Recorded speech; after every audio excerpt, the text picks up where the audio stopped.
May I please call upon the keynote address given by Dr. Louis Hull on the topic Precision IVF, Personalized Stimulation, Selection and Implantation. Dr. Louis Hull is a professor in the University of Adelaide, Australia. He is a gynecologist, reproductive endocrinologist and fertility specialist at Women's and Children's Hospital, Adelaide, Embrace Fertility, Adelaide. Welcome, ma'am, to Advances 2026. Over to Dr. Louis Hull for the keynote address. Thank you so much for inviting me to speak today. And I've been asked to talk about precision IVF, personalised stimulation, selection and implantation. I'm grateful that I've got this topic here today because it does really impact on pregnancy as well, what we do in IVF. And I'd like to show you why and how. And I think we can do a lot to help people have a safe pregnancy. First of all, I'd just like to mention my funding and conflicts of interest. And just a little bit of a recap about what we have to do when we think of having an IVF cycle in terms of optimising our stimulation to get the egg numbers we want and to give us a chance to help people have a good outcome with IVF so they can go on to have a pregnancy. We look at follicle stimulation, we have to suppress the LH surge, but then we have to prepare for implantation and support an embryo.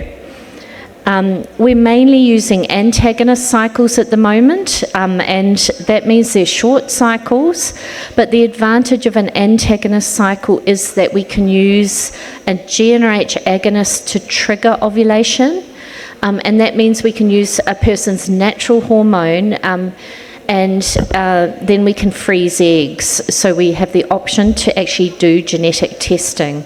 And that's really important because that's a big problem for us with implantation. Probably the biggest factor is genetics. With improvements in our gametes and with vitrification, we're now able to manage hyperstim really well, and we don't see that as much. And we can also put the embryos back later after we've frozen them. We predominantly use FSH, and it's been a very effective drug for us. And particularly folitropin beta is we can use very fine dose intervals and have a direct effect on the receptor. So we're very good at personalising our stims and what we do in the IVF lab, but can we personalise ART to improve outcomes for our couples, both with IVF but also with pregnancy? And there are so many factors in IVF that we have to consider and optimise, including the embryo numbers and quality. We need to look at the male. We need to look at genetic factors, lab culture conditions, if the endometrium's receptive. We need to look at endo and adeno. We look for endometritis, autoimmune disorders such as the ones we've just been talking about, but also we need to check whether there are adhesions or polyps, and lifestyle factors are really important and we don't always get told about them. In IVF, the biggest impact we have is related to female age, and that is because the oocyte is in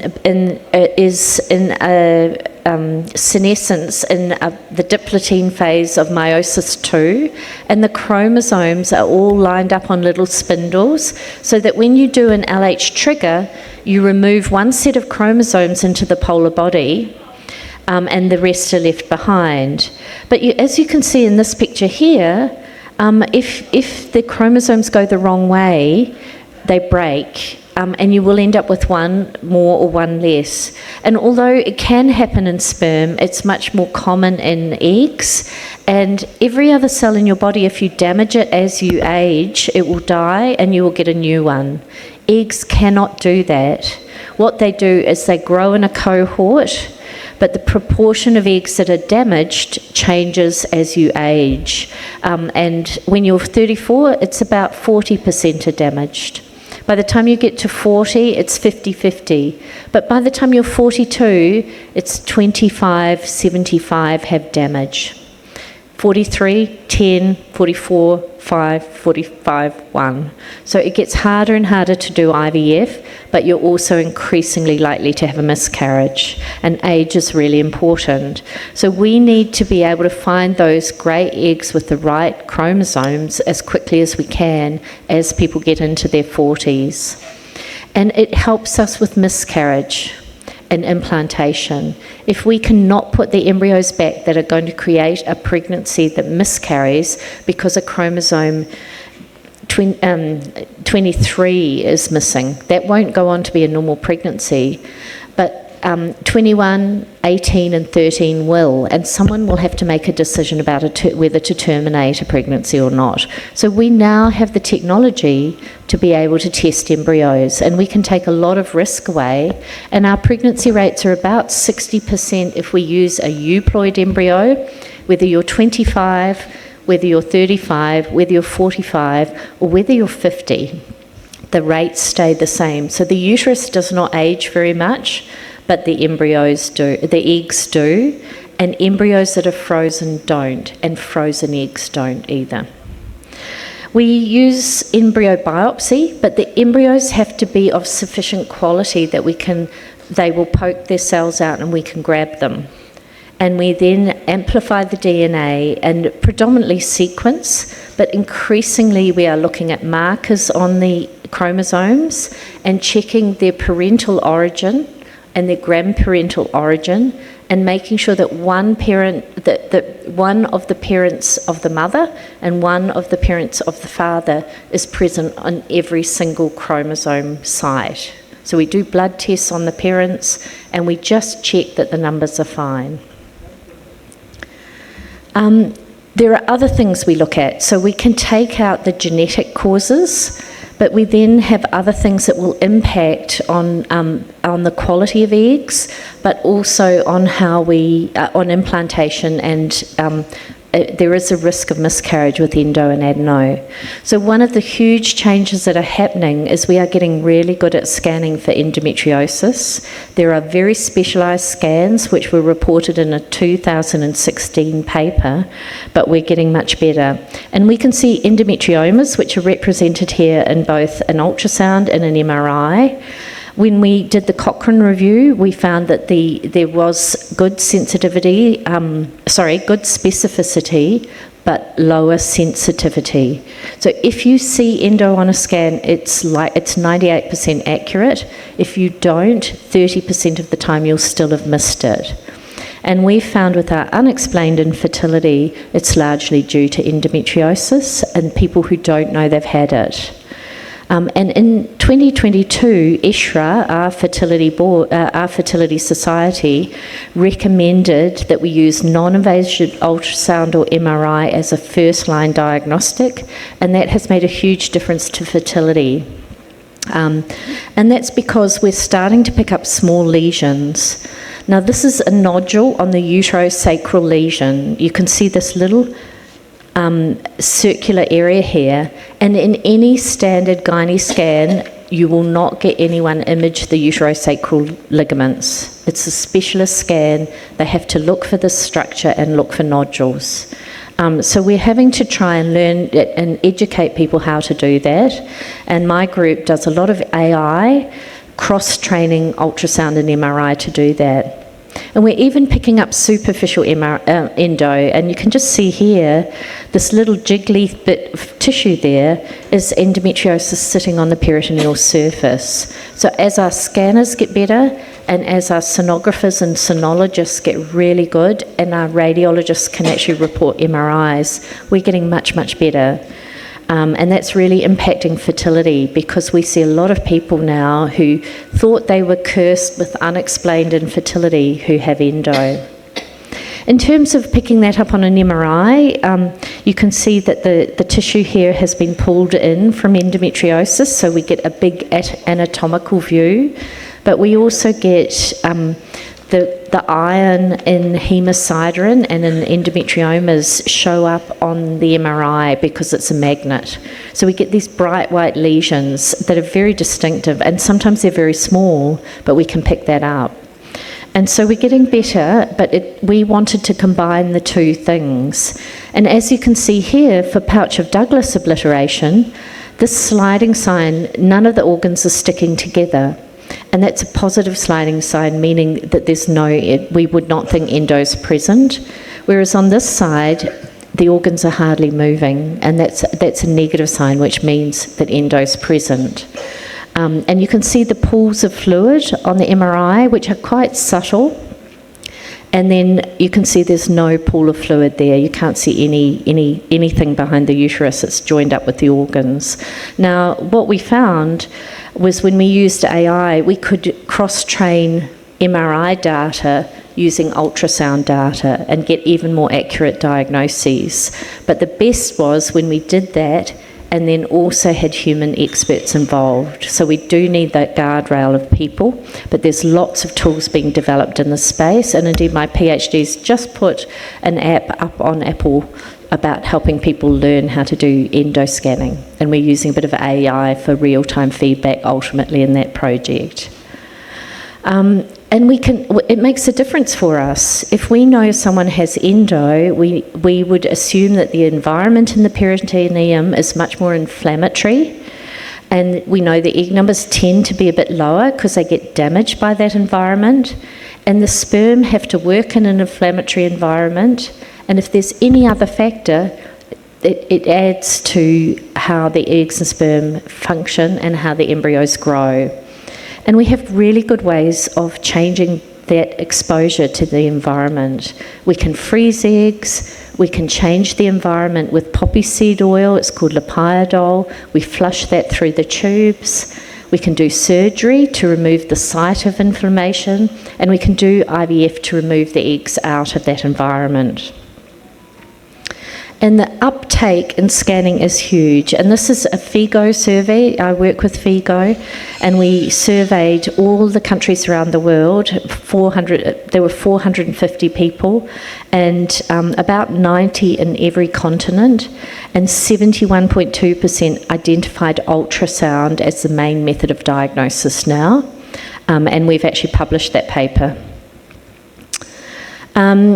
We also do a lot of work investigating implantation failure and also miscarriage, and there are a lot of overlap between the two things, but we think it's really important because increasingly we're finding that we can influence pregnancy outcomes by setting up our cycles so that pregnancies are safer and that people will get to a term pregnancy without complications.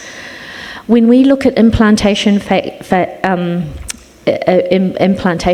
we want to find out about the anatomy, so we would normally look at doing a hysteroscopy. It's a good investigation. We can divide adhesions, we can remove polyps, we can check the cavities normal, we can take a sample for endometritis and immune cell responses. We do antibody screens, particularly for anti-cardiolipin antibody and antiphospholipid antibody. And we also can look for infection, and there's increasing use of the microbiome tests on the endometrium, although they're very expensive still. But we don't want people to go into a pregnancy with a chronic infection. The ultrasounds I've talked about with endo, and we do have some molecular tests to try and look at the right time to put an embryo back, and they're not useful in large populations who haven't got a receptivity problem or an implantation failure problem, but in a small group we can. We're also getting screening tests for rare genetic conditions that can affect eggs and affect sperm. And this is an example of a patient I had who was 33. She'd had 8 previous cycles and got very high egg numbers, 18 to 25. But the eggs, when they went into the lab, the laboratory technicians were saying they just look strange. They just look weird. And we thought there must be some kind of genetic problem with one of the proteins in the egg. And we went round the genetic companies, and one did a screen for oocyte proteins, and we found that she had a TUB8 gene mutation, which encodes a critical gene in microtubule formation in the egg. So doing egg cycles was not going to change anything for her. She had a genetic problem, and until we can use something like CRISPR and change a gene, we really did need to rely on donor eggs. And indeed, her sister had the same mutation and had done IVF but had to use donor already. So it's just we're starting to give people answers that would have been just, we don't know what's going on, something's wrong, and we would have not been able to get her to consider. At that point, she said, finally, we need donor eggs. But she might have gone on to do more IVF, which was not going to help her. So we wondered if we were missing any treatable factors that we could also help us with ART. And we we actually got a grant to measure insulins in all our IVF patients, having found quite a lot of data in recurrent miscarriage groups. Now, one of the reasons we thought this was a good idea was we had started doing some work and measuring insulins in a small cohort. And this is a case of a couple that I was looking after, and she was 39 years old. She had had irregular cycles, and her sperm count was normal. She had 3 cycles of Clomid, and she had IVF, got 25 eggs, had 7 frozen transfers without success. In her second cycle, she got 7 eggs. It wasn't a great stim. She only got 1 blastocyst that we could transfer, and she did transfer that, but she had premature rupture of membranes at 33 weeks, an emergency caesarean, and the baby was 2.3 kilos. So it was a complicated pregnancy, and she hadn't got to a diagnosis of gestational diabetes. In her third cycle, she had 18 eggs and 17 fertilised, but they were terribly poor quality and she couldn't get a frozen embryo. So she had a real egg problem, and everyone was saying, well, this is a genetic problem. You were lucky to get your baby, but she just didn't believe them because she'd had a baby. If you look at the eggs, these are the 2 that were transferred before she came to see me. They're very fragmented, and they were very fragmented on day 3.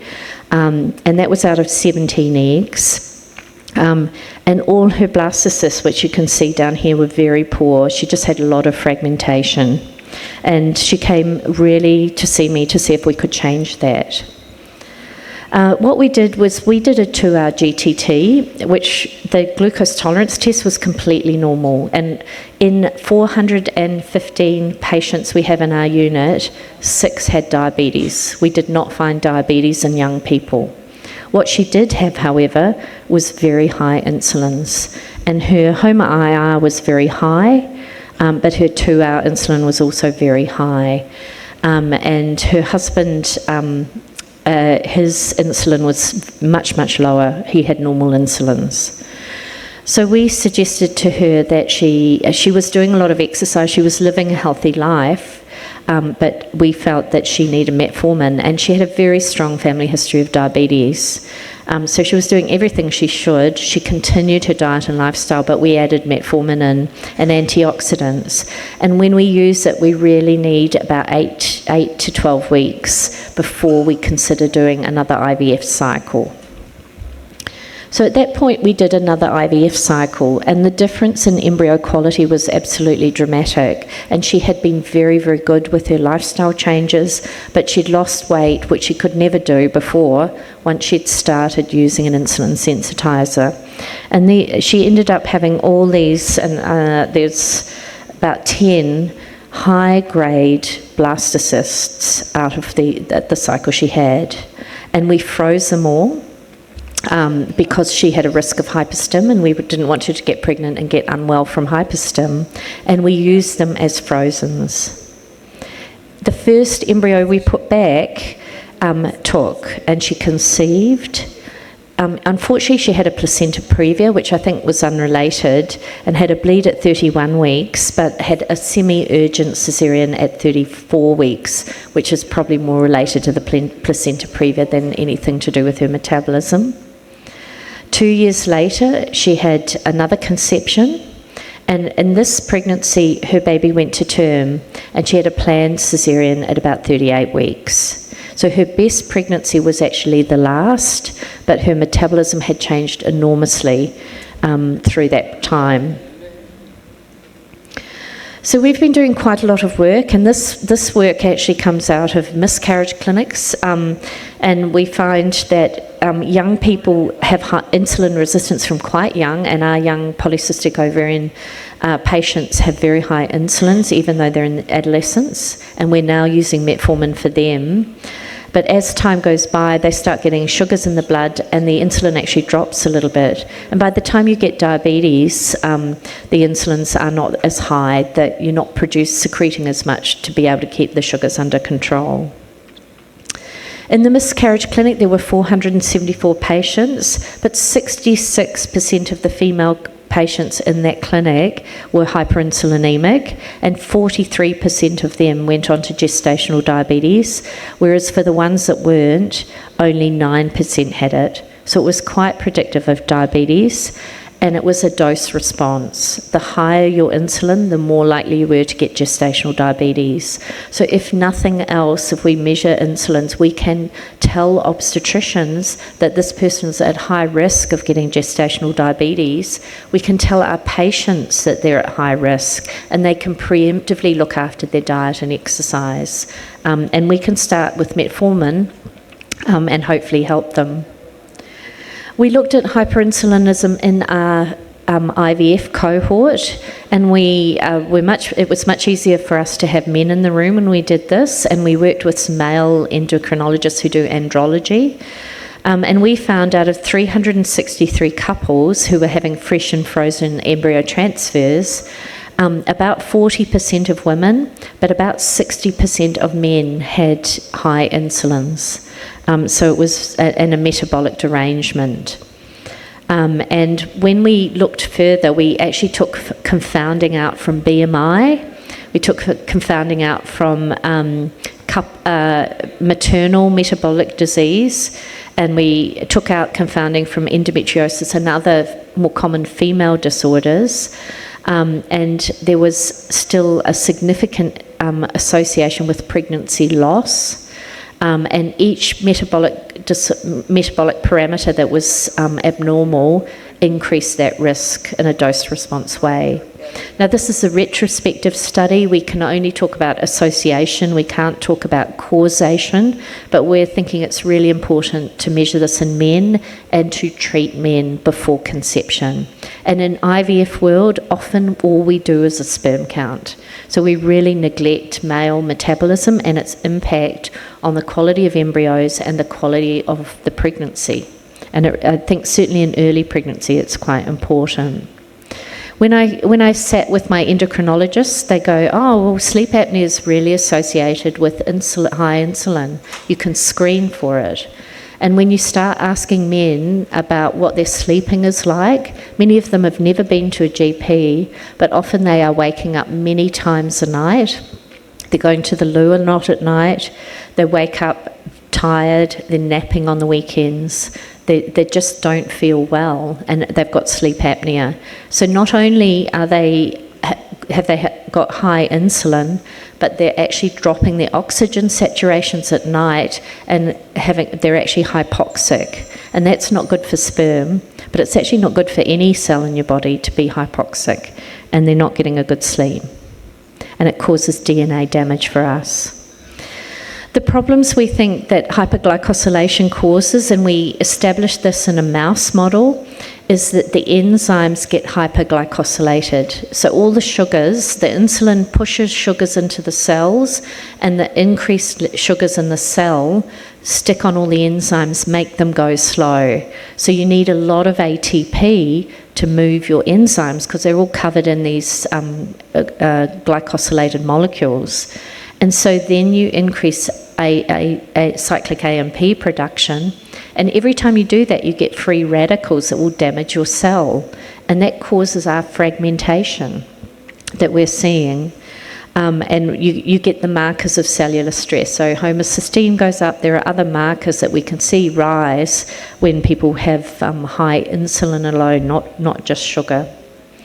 And there's been studies in trophoblasts in the lab. When you look at the placental cells in the lab, they have much higher expression of apoptotic markers and markers of oxidative stress, and a 60% reduction in cell survival just with exposure to insulin, and metformin reverses that.